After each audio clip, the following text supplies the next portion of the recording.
व्लाड कभी भी ओटोमन साम्राज्य का आधिपत्य स्वीकार नहीं करना चाहता था।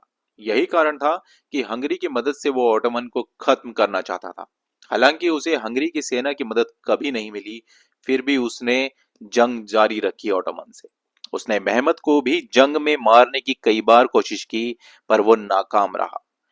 व्लाड की सेना मेहमत की सेना की तुलना में बहुत छोटी थी।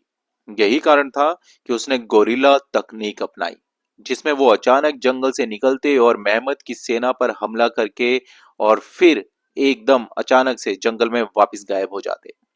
इस तरह उन्होंने ऑटोमन साम्राज्य की सेना को काफी नुकसान पहुंचाया। लंबे खूनी संघर्ष के बाद आखिर में व्लाड को हार मिली, लेकिन व्लाड को यह कभी भी स्वीकार नहीं था कि मेहमत का व्लाचिया पर कब्जा हो। इसलिए अपनी नफरत में उसने 20,000 टर्किश सिपाहियों को एक साथ लकड़ी के नुकीले खंभों में लटका दिया और ये एक बड़े जंगल को 8 किलोमीटर तक लाशों से भर दिया।